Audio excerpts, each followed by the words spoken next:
Hello friends, a very warm welcome to Ansarkari. I am Vikas Bhardwaj. Continuing our process of taking up lesser known and important topics by which you can increase your imagination and thereby create a very good conceptual base. Today we are taking up a very important theme, or you can say a topic, that is a comparative study between Indian and Canadian Constitution, because this is a very important theme which comes up recurrently in the general studies paper, and this is also important for your overall preparation. So let's see what are the basic ideas. I will ask you to just think along and also try to link whatever you have studied through your own textbooks, magazines, and so forth. Both the countries are having a democratic structure. Both the countries are having federal systems with parliamentary government. India is a republic, with elected head of a state. And in Canada, you have constitutional monarchy under British Crown. So these are very basic but very important points. Similarly, when we speak about the nature of the constitution, then Indian constitution is a long, detailed and a written constitution which is coming up in 1950 when India became republic. Whereas when we speak about Canada, then this is having a combination of written laws, that is the 1867 Constitution Act, and there are unwritten constitutions also. This comparison also goes along.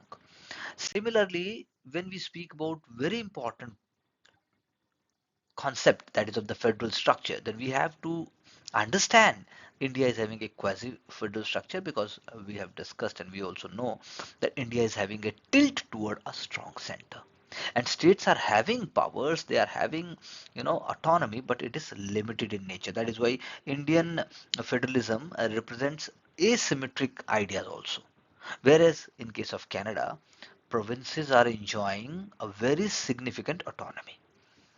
So, for example, India's union list, when we see, then India's union list is so powerful, so broad. Similarly, is the case with Canada's provincial powers. So, what we can conclude, India borrowed the idea of federal system with a strong center from Canada. So, this is one element which must be clear in your mind. India also adopted residuary powers in which are with Union. That is Article 248. This idea has also been taken from Canada, and it is vested there in federal parliament. So, what again we can conclude and we can understand that India borrowed the concurrent list concept from Canada. Similarly, when we speak about executive system, then in India there is president. President is ceremonial head, where the prime minister is the real executive. In case of Canada, like president, they have monarch, king or queen, represented by the governor general.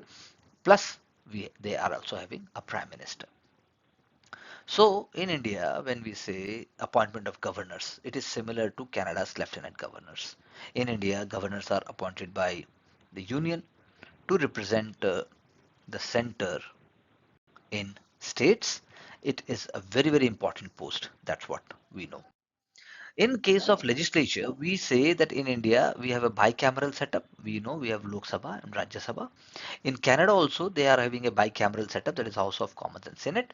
The difference is that in India Rajya Sabha represents states, whereas in case of Canada the Senate members are appointed. So one can understand the working of the constitution depends upon the aspirations and also the goals of the people and the way they want to live. Judiciary, India is having integrated judiciary setup, where Supreme Court is at the top, then you have High Court and district courts and so forth. You have subordinate judiciary. In case of Canada, they are having Supreme Court of Canada, but the provinces are having separate courts. So what is common? Common is judicial independence, which is very much crucial and at the core. Now let's see fundamental rights and freedoms. India is having part 3, fundamental rights enforceable by courts.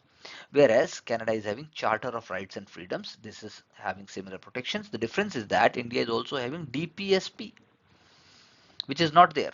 And DPSP, obviously, they are non-justiciable. So India's rights framework, fundamental rights and the DPSP, this is largely taken up from the US, but the minor influence is there from Canada's ideas, for example, bilingual and multicultural guarantees that we speak about, protection of minority rights. These ideas are inspired from there. Similarly, when we speak about amendment procedure, India is having both flexible and rigid, as we know, and it requires special majority and sometimes state ratification also. It depends upon the kind of amendment we are looking for. But in case of Canada, it is very rigid. That's directly what we can say. It requires approval of parliament plus majority of provinces. So very difficult. But in case of India, as we have discussed in our other lectures, that it is having a multiple approach. Now, when we see emergency provisions, in case of India, we have national, state, and financial emergency. These concepts are there. You can just check out the relevant articles. But in Canada, there is no concept of constitutional emergency, and they are using ideas like War Measures Act or Emergencies Act. Now, when we just conclude in our mind and for our understanding, then key similarities are there. Both are parliamentary democracy, federal structure is there, judicial independence is there, protection of rights is there. India has adopted Canada's model where the union holds residuary powers, whereas in case of US, we know the states are retaining them. Now, inspired by Canada, what we can say, the concept of distribution of powers is there. It is allowing both union and states to legislate on certain subjects. That's what we know in case of India, because we have union list, we have concurrent list, and we have the list representing states concepts, or I mean to say topics.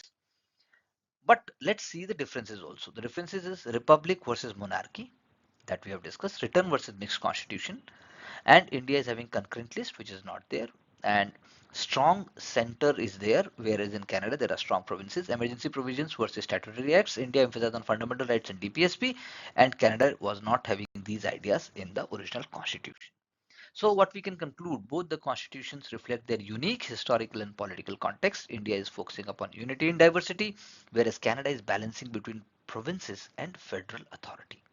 So if you want to just sum up, then you can say India borrowed federal principles, residuary powers, and concurrent jurisdiction from Canada, but India innovated it also by making union more stronger, judiciary unified, and rights beyond, more than what Canada was actually reflecting to.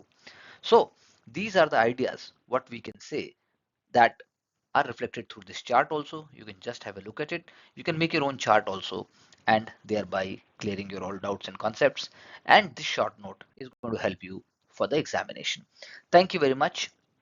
Do subscribe, learn, join, share, and get success through such enriching concepts with us.